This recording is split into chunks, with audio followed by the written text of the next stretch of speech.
It is ookie kooky spooky season. Hi, ugly. It's me, Bussy, and welcome back to Hats or Rats. And today we'll be reviewing the runway from episode 3 of Drag Race Holland. The category is Miss Holland, where the queens were instructed to reflect the natural countryside in their looks. Oh, and make sure you stay tuned until the end of today's episode because I had a chance to catch up with last week's eliminated queen, PATTY PAM PAM, for an exclusive interview. Before we get into it, I want to say thank you so much for being here and to remind you to hit that like button and press subscribe if you're not subscribed already. Now, let's get started. First up, if it ain't green, I'm not interested. Okay. It's Mama Queen. Before we talk about this look, I do have to warn you, I'm only gonna be able to show you pieces and parts of this runway due to the more sensitive nature of the theme of her outfit. If I showed you the whole thing, this video would get demonetized faster than you could say, pass that Dutch. I was shook that this was Mama Queen. She looks so gorgeous. I also want to remind you that this is somebody who in the workroom last episode said that they weren't a very good makeup artist. And I'm like, oh my God, girl, you can paint from head to toe. She is covered in bedazzled and bejeweled leaves, those special types of leaves that have 5 parts to them. The high points of the outfit are the headpiece. Atop of this huge braided and then slightly dreaded at the end blonde hair that has in some blue little pieces to match that bottom blue skirt moment that she has beneath that clear plastic bodysuit. She posted and gave credits to everybody that helped with this look. She actually mentions this hair is Abby's. We love a sisterly moment. She says the bracelet came from Janey and then her firstborn drag daughter is the one that made all the tattoos that covered her body. This is a supermodel, just walking down that runway with pieces of fabric just clinging to her tiny little body. Mama Queen really is growing on me, and I think she really hit the jackpot with this one. This look for me is going to be smoking hot. Do y'all remember that sunshine baby from the Teletubbies? Well, she's all grown up and she's on Drag Race Holland. It's Envy Peru. So one of the things I'm actually finding really interesting about Drag Race Holland is that they are seemingly allowing the queens to name their runways. Envy's, for example, is named Little Miss Sunshine. And I don't think that there's anything little about her drag, or even that huge sunshine crown on her head. So I'm not really sure how or why she named this. Maybe it has something to do with Holland that I'm just not quite picking up on. But she comes out and immediately I was like, oh my God, that crown is the most gorgeous, beautiful thing I've ever seen in my entire life. I don't know how the hell it's staying on her head. And then the rest of the outfit was kind of a letdown. I was like, oh, a little cotton puff gown on with some jewels on it. And then I was trying to accept it. I was like, okay, well, it is cute though. It's very like Alaska's Candy Couture runway that she made. But girl, then the gag of the rainy season, the sun came out to play. Anyway, so she takes off the little cloud coat and reveals this gorgeous, expensive looking bodysuit with this like folded, puffy, silky material on the breast and on the hips. It's just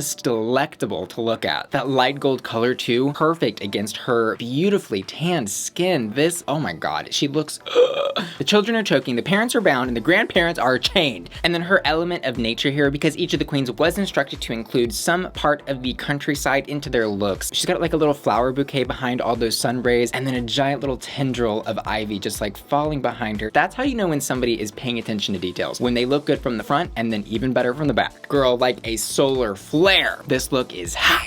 Do you see what I see? It's Janey Jacke, a fish out of water. She's entitled this piece, Waterworks, and don't put that on your Grindr profile, unless you know what you're doing. And in that case, I will not judge you. Splish splash, I guess. And girl, she loves a water world fantasy. On her Instagram, she was trying to explain the Netherlands literally means lowlands, and it's known for being below sea level. So she wanted to represent the water element of Holland, which I think in theory does sound really cool. The execution, it just left me scratching my head. I was confused, and then she started running down the runway and she actually sprung a leak. Her water broke on stage, if you will. And I'm not sure if that was like a little sabotage tactic to get the other girls to slip on the runway when it was their turn, but it was interesting. I can't say that I've ever seen a leaky dress on the runway. The dress is shaped well. She looks good. Her makeup is beautiful. It's not easy to rock a blue lip and a blue hair. I will say that. I mean, look at the hair. It's growing out of her scalp. That zoom in, that little part, she said, I'm gonna part the hair on the side right here before it goes into the ponytail so you know how snatched this lace is. I'm impressed. But that said, like, I want more. And I know that's such a vague critique to say, I want more, but gimme more. She kind of just looks like a naked little body running around in a Ziploc bag.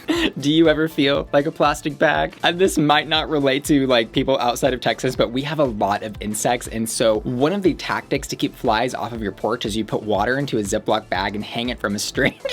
girl. At least she's gonna keep the flies away on the runway. I guess I want more blue in this outfit. Maybe if she had done like a blue belt around the waist to cinch it and it wasn't so bulky right in the center. Just really bring that waist in a little bit. The water is tepid. It's warm. It's definitely not a rot. It's not a bad look. She looks good. So we're gonna give this a warm. This is a warm hot. Next up, I guess Janey's showers did bring Abby's flowers. She is doing Miss Bouquet. Right off the bat, her makeup is stunning. Flawless, gorgeous. She looks beautiful. The mug is untouchable. She calls this dress her bride napkin dress. But it's really not much of a dress. It looks kind of like she wrapped a nightie around her waist and then put a red, white, and blue ribbon, I guess, to match, you know, the theme of Holland. This, I think, is another missed opportunity for Abby. It's reminiscent of that rainbow look that she did last week, but we are on the main stage of Drag Race Holland, and she has some stiff competition, while her flowers are looking pretty limp. I think some really simple, easy ways to improve this look would have been to, first of all, do a different hair. Get it up off your shoulders because you have so much going on with that bouquet around your neck. The hair just blends in and makes her like look really frumpy. Take the necklace off because again, that's contributing to that frumpiness. That necklace is the same necklace that she wore in her entrance look. Another easy, really beautiful thing to do would have been to add a flower crown. And concerning the bottom part of the outfit, well, this look is all tops and no bottoms. And we know that's not a fun party. I think if it were in the same length that her rainbow pride dress was in, then was very sleek and coming down her body with a little bit of a train. And then also if you're gonna put a bow on a bouquet look, I want a bigger bow. And if you're gonna go so silly and campy and have like 500 giant flowers all around the top of your body, I mean, give us the full drag fantasy with the rest of the look. These are those flowers that drank up all the water in the first day, and she just forgot to refill the vase. And unfortunately, they are starting to rot. What are you talking about, bro? ChelseaBoy gets blown all the time.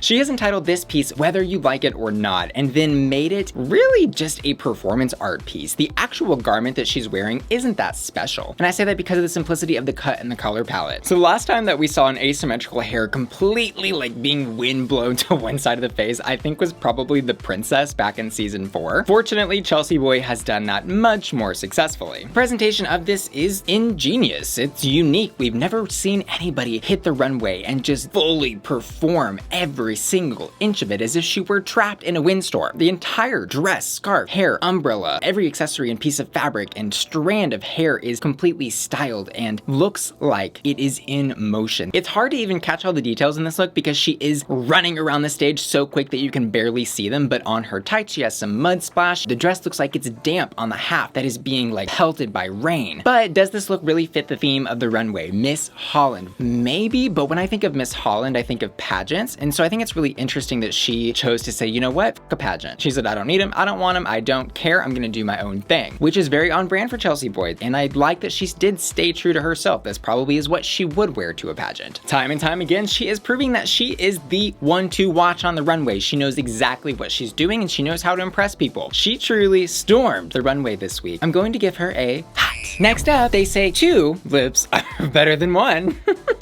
Megan, not going to attempt her last name again because I get dragged every time I try it, is wearing a pretty dress. It's kind of like 2 different dresses though. It's an interesting choice, I'll say that. She says that she won Miss National 2014 in this gown that she homemade, and I will say there are pieces of it that do look just a tad crafty or homemade. I think she could have spruced this up since 2014 if it truly is in its original iteration. However, we have to give her major props for that hair and that makeup. She looks so beautiful. Also, this is a look that I think very clearly says Miss Holland. That said, based on last week and then now this week's runway, I'm really not sure the judges are holding the queens too tightly to the category. It seems they're letting the queens kind of be fast and loose and interpret things how they want to do them. And you know, stranger than fiction, better than art. Runway themes are a construct, tear them apart.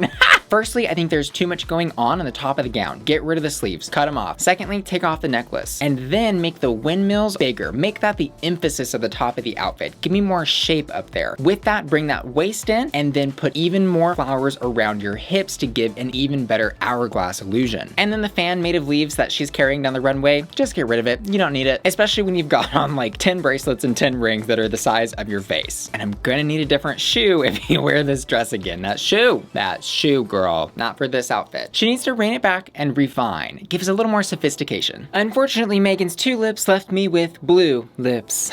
It's going to be a rat. Next up, what does a gay horse eat? Hey! It's Sederginne. Once again, she hits the runway and shows us that she cares about the details, and she is showing us how versatile she truly is. My favorite thing about this outfit, when you zoom in on the bale of hay on top of her head, and we love a girl that gives good head, there are like 3 little red mice like sitting on the corner. Of course, the red matching the red on the pitchfork, the clogs, the necklace, perfect little details, the red purse even. I mean, everything is matching here and there. Not many people can make a bale look hot, except maybe if your name is Christian, but Sederginne found a way to do it. The hair that she's wearing is made of some sort of like yarn or ropey fabric that is also used in the belt, it looks like. I love non-conventional materials hairs. Plastic hair like I'm wearing traps heat on your head. It's a sauna on your scalp. It's terrible. And doing something different is, you know, surprising and it looks cool. The only real critique that I have for this look is that when she turns around, you can see that the top of the dress doesn't quite line up, but hey, it still looks great. The other thing I might would have personally done is put a couple of rhinestones on her clogs, but they are so adorable. After all, this is Drag Race Holland, so you'd think we'd be seeing a hell of a lot more clogs. And the thing about this look is it's not super pageanty and screaming Miss Holland, but it is totally complete and in a very campy way does very much say Miss Holland. It's Miss Holland, but just like that, you know, little natural country girl from the farm. With this look, Sederginne shows that she truly is an expert in her field. This look is a hot.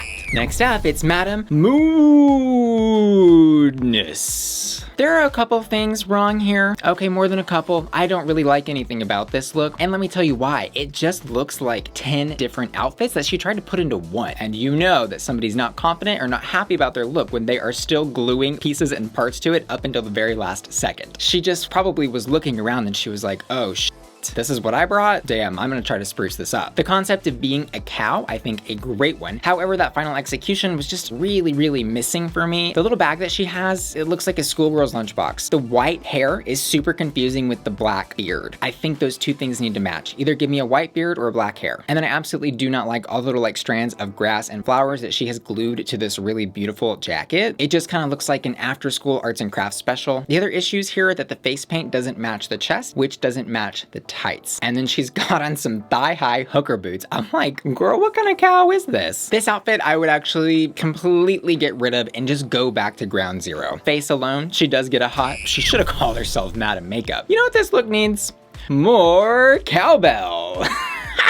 It's time to put this look out to pasture. It's a rot. And finally, for the runway, we move on to Fred, who was wearing a dress that I personally don't like. I think it does look technically proficient. Like, it looks like a complete gown / coat. I just hate it. For me, it's going to be a rot, but I can respect that sort of old lady campy aesthetic to a point. Concerning the challenge and the lip syncs, oh my God, this week's elimination, I was shook. I'm still shook. I'm still shaking. I will admit, as an American, it was kind of hard for me to interpret who was a good and bad actor, just because I think so much of acting is in the delivery. So that made it very difficult to understand where the comedy was coming from, besides when they were just giving us straight up sight gags, like throwing wine, or like Envy was like sitting on top of the model. I think Madam, Megan, and Abby all had a very similar performance. Like, it was okay, but then deciding who to place in the bottom two, if I were on the judging panel, I think the runway should have really been that deciding factor there, because I think their 3 performances were kind of equal. I would have put Madam in the bottom with Megan or with Abby, but I'm not on the judging panel, and we end up with Abby lip syncing against Megan, and then the actual lip sync. Megan tore that stage up, and you could not convince me otherwise. She took us to church. She gave us the heel stomping, the dancing. I mean, the emotion in her face. Megan can lip sync. My God, I was impressed. To me, it was a clear win for Megan, but they gave it to Abby and sent Megan home, which is crazy because I also felt last week Patty shouldn't have been sent home. And speaking of her, I hope you saved room because I've got an exclusive interview with Patty Pam Pam up next. Hello everyone, my name is Patty Pam Pam, and you might know me from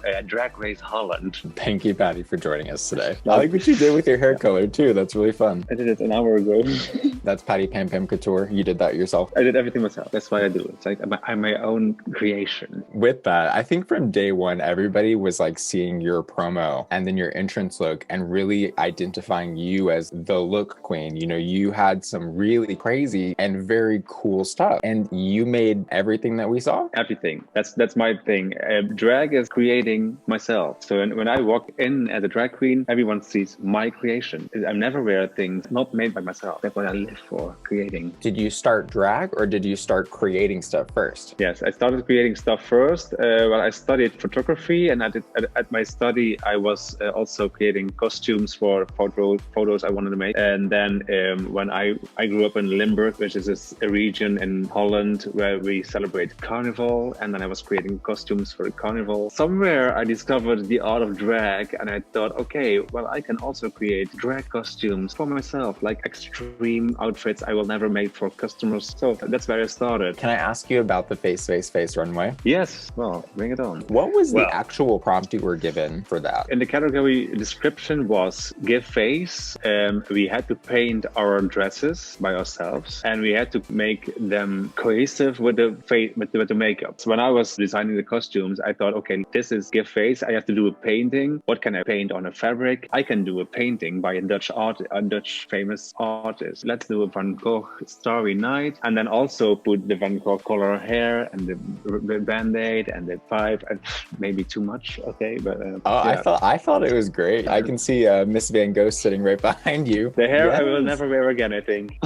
Why do you say that? I think it's pretty. I think my look could have been better when the hair was not this, but like go backwards, like Van Gogh, and then the face was more in the picture. Now I only realized that when I saw it on the episode, wasn't hardly any face left over. It was hair and an outfit. Got lost in everything. Do you think you focused maybe too much on just the outfit and you didn't have? Maybe I did, yeah, because that's what I do. I'm not a makeup artist. I'm a costume designer. I'm a drag queen. It's so funny hearing you say, and I've heard the other queens on the show say that they don't call themselves makeup artists, or they don't think that they're very good at makeup. But y'all's standard is like way up here compared to the American standard or like the Canada's Drag Race standard. You know, it's just so much higher.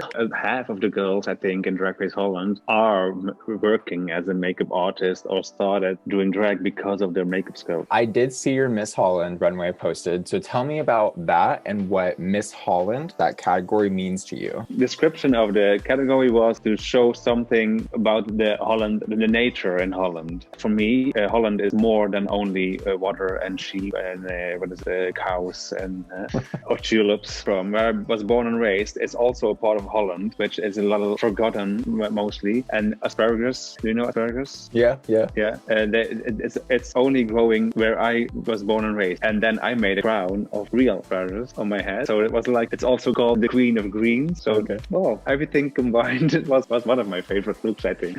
Did you know the cast members going in? The only one I didn't know was Room, and I didn't get to meet her that much because she was already left in the first episode. The one who really surprised me was Mama Queen, because I know her, I saw her before, we didn't get that close, and now she really inspired me, and she's such a nice person. And also a ChelseaBoy, which I know for when I came the first time in Amsterdam, like 6 or 5 years ago, then she was here as well, I think. She really surprises me every week. Now this last episode with Miss Holland, oh my God, her look on the runway, amazing. The windy weather, that was crazy. Did you expect Americans to be watching this as much as they are? I only discovered that it would be on wowpresents Plus when I came at set. But now, well, I really like it because last week when I got eliminated, I got messages like for 24 or 48 hours from all over the world with people saying they love me and they like. So that helps me still being proud on what I delivered on the show, even that I didn't get that far. No, yeah, you should be, absolutely. I mean, that's quite an accomplishment to have done what you did. So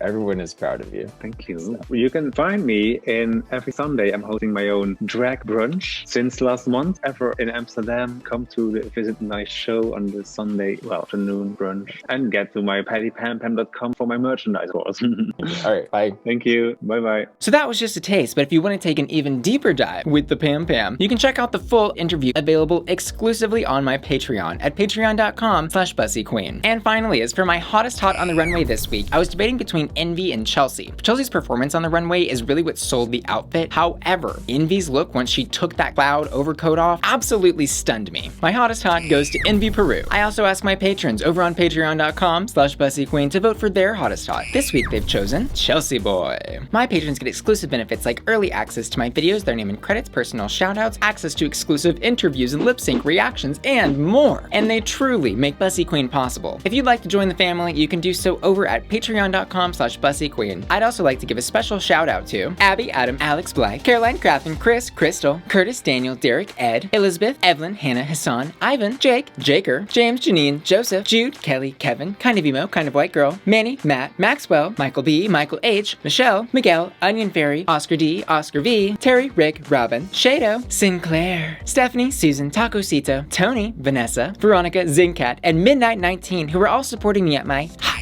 tier. Bradley, Cameron, Craig, Evan, Freddie, Glenn, Jenny, Kiki and John, Sailor, Shannon, Sloth's World, Sunshine, Tina, and Timotheus, who are all supporting me at my hottest hot tier, and Kevin, Marty, Matthew, Mike, and Tom, who are all supporting me at my Bussy Queen Collector tier. Thanks so much for watching, and I'll see you guys next week. Love ya. Bye.